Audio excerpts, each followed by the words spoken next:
ये आकाशवाणी रायपुर है। छत्तीसगढ़ी समाचार बुलेटिन के संग मीनल तिवारी के जय जोहार। अब सुनाओ आज के प्रमुख समाचार। प्रधानमंत्री नरेंद्र मोदी आज भारतीय जनता पार्टी के सांसद मन ले देश में कोविड के संबंध में विपक्ष कोती ले फैलाए जा झूठ के पर्दाफाश करे बर कहिन।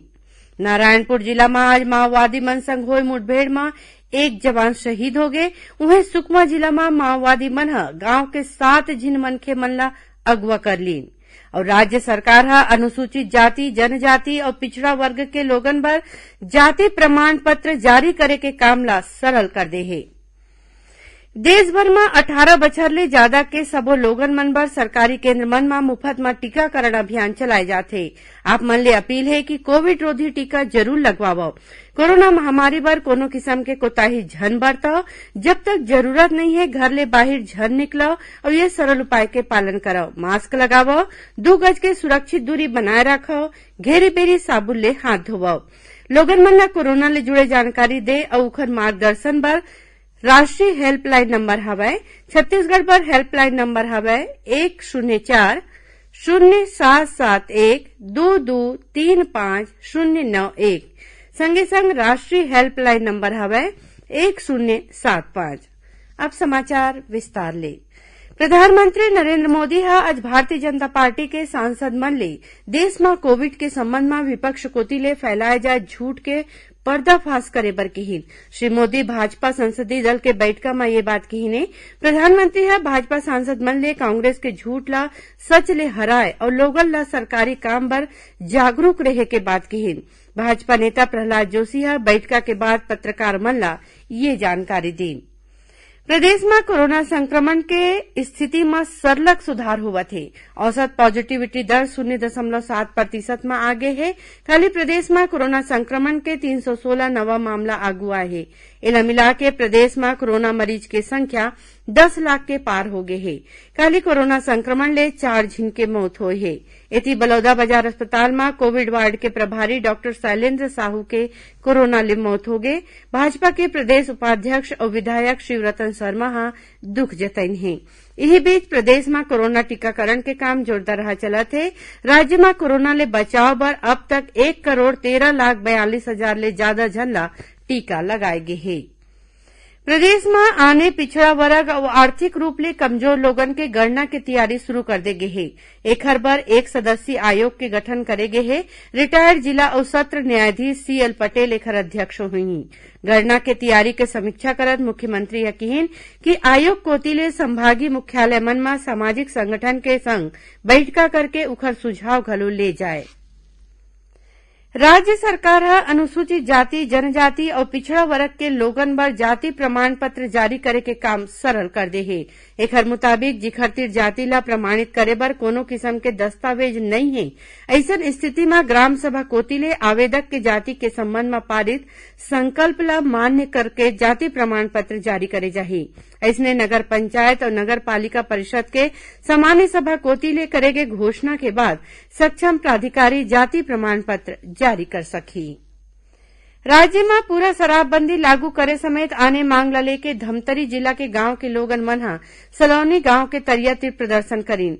एमा जिला के गेदरा, गट्टा सिल्ली, बनगबौत और काटाकुर्रेडी, बिरगुड़ी और साल्हे भाटा समेत आने गांव के लोगन संगरीन। एकर बाद गांव के लोगन मन मुख्यमंत्री के नाव नायब तहसीलदार ला ज्ञापन सौंपीन। इति राजनांदगांव जिला के मोहला ब्लॉक में रहैया किसान मन खातू के कमी ला लेके 2 दिन ले प्रदर्शन करत है। मोहला ब्लॉक के 16 ठिन गांव के किसान मन दल्ली राजहरा मुख्य रद्दा में चक्का जाम करीन। उहाँ के किसान मन आरोप लगाइन कि सहकारी समिति में खातू के कमी है और खुला बाजार में एखर कालाबाजारी होवत है। टोक्यो ओलंपिक खेल में भाग लेवैया भारतीय खिलाड़ी मन के उत्साह बढ़ाए बर भारत सरकार के सूचना और प्रसारण मंत्रालय के क्षेत्रीय लोक संपर्क कार्यालय बिलासपुर कोती ले चीयर फॉर इंडिया मुहिम के शुरुआत करे गए है। एमा बिलासपुर के DT विप्र कॉलेज में सेल्फी प्वाइंट बनाए गए है। कॉलेज के प्राचार्य प्रोफेसर अंजू शुक्ला समेत आने कर्मचारी एमा शामिल हुई। क्षेत्रीय लोक संपर्क कार्यालय के क्षेत्रीय प्रचार अधिकारी डॉक्टर प्रेम कुमार बताइन कि ये मुहिम के शुरुआत प्रधानमंत्री नरेंद्र मोदी और केंद्रीय सूचना प्रसारण मंत्री अनुराग ठाकुर के आह्वान में करे गए है। छत्तीसगढ़ी समाचार बुलेटिन आप मन आकाशवाणी रायपुर ले सुना था। छत्तीसगढ़ की खबर ले है आपके वास्ता और खबर के विश्वसनीयता ले है हमार वास्ता। आकाशवाणी समाचार रायपुर के प्रादेशिक समाचार बुलेटिन के संगे संग हमार समसामयिक कार्यक्रम आप रेडियो के संग अपन मोबाइल में घलो सुन सकत हो। आकाशवाणी समाचार फेसबुक, ट्विटर और यूट्यूब में घलो हावय। हमार फेसबुक पेज हरे Chhattisgarh news on AIR, Twitter handle CGAIR news और हमार यूट्यूब चैनल हरे छत्तीसगढ़ AIR न्यूज। तो अब रेडियो के संगे संग आपके मोबाइल के माध्यम ले हम आप तक पहुंचत हन। छत्तीसगढ़ की हर खबर पर सुनत रहो आकाशवाणी समाचार। अब आगू बढ़बो बाचे समाचार को थी। नारायणपुर जिला में आज माओवादी मन संग होए मुठभेड़ में एक जवान शहीद हो गए, उन्हें एक आने जवान घायल हो गए हैं। खबर के मुताबिक नारायणपुर विधायक चंदन कश्यप आज दौरा में ओरछा जात रहीन है। माओवादी मन हमला के फिराक में रहीन। यही बेरा विधायक के सुरक्षा में लगे जवान मनु पर माओवादी मन हमला कर दीन। छोटे डोंगर थाना क्षेत्र के अमदई घाटी में डोंगर हिल्स तीर हुए ये हमला में जवान शिव कुमार मीणा शहीद हो गए और एक आने जवान घायल हो गए, जौनला इलाज वर अस्पताल में भर्ती कराए गए है। दूसर कोती बीजापुर जिला में माओवादी मन पूर्व माओवादी के हत्या कर दे है। जिला पुलिस अधीक्षक कमलोचन कश्यप बताइन कि गंगालूर गांव के रहैया ये ग्रामीण 9 बछर तक माओवादी संगठन ले जुड़े रहीस, फिर बाद में माओवादी संगठन ला छोड़ के खेती किसानी के काम करत रहीस है। एकर सेती ओकर साथी मन ओकर हत्या कर दीन। गंगालूर एरिया कमेटी ये घटना की जिम्मेवारी ले है। सुकमा जिला में माओवादी मन गांव के 7 झिन मनखे मन ला अगवा कर लीन। जिला के पुलिस अधीक्षक ये मामला के पुष्टि करे हैं। खबर के मुताबिक जगरगुंडा गांव के 14 झिन 18 जुलाई के माओवादी मन संग गोठ बात करे बर गे रहीन। एमले 7 झन ला माओवादी मन बंधक बना लीन।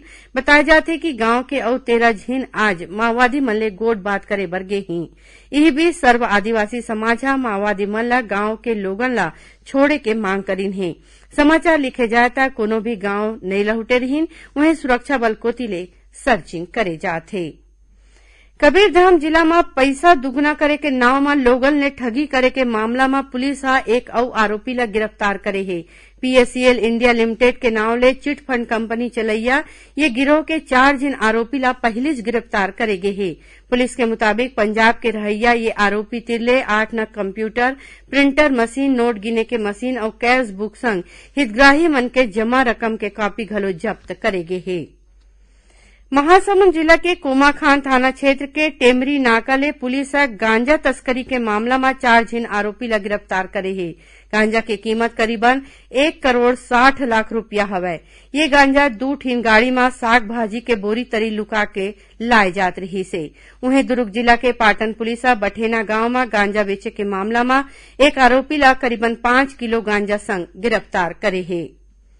धमतरी जिला के बखारा थाना क्षेत्र के जुगदेही गांव में एक परिवार के 6 झिन मन जहर खालीन। सबो के हालत गंभीर बताए जाते। खबर के मुताबिक चोरी के एक मामला में पूछताछ बर पुलिस ये परिवार के मुखिया ला थाना बुलाए रही से, जिहाने लहुटे के बाद ये मनखे अपन घर गोसैन और लइका मन संग जहर खालीस। उन्हें जसपुर नगर के लोदाम क्षेत्र में एक मनखे के जेल अभिरक्षा में मौत हो गए। ये मनखे विचाराधीन कैदी रहीस। पुलिस 2 दिन पहले छेड़छाड़ के मामला में इला गिरफ्तार करे गई रही से। ये मामला में स्थानीय भाजपा नेता मन आरोप लगाइन है कि पुलिस को तीले हुए मारपीट के सेती ओखर मौत हो गए। भाजपा को तीले ये मामला के जांच करे के मांग करी गई है। आखिर में प्रमुख समाचार एक घाव फेर। प्रधानमंत्री नरेंद्र मोदी आज भारतीय जनता पार्टी के सांसद मन ले देश में कोविड के संबंध में विपक्ष कोतिले फैलाए जा झूठ के पर्दाफाश करे बर कहीन। नारायणपुर जिला में आज माओवादी मन संग होए मुठभेड़ में एक जवान शहीद हो गए। उन्हें सुकमा जिला में माओवादी मन गांव के 7 झिन मनखे मन ला अगवा कर लीन और राज्य सरकार अनुसूचित जाति, जनजाति और पिछड़ा वर्ग के लोगन बर जाति प्रमाण पत्र जारी करे के काम ला सरल कर दे है। एकरे संग छत्तीसगढ़ी समाचार बुलेटिन इहे सिरावत है। जय जोहार।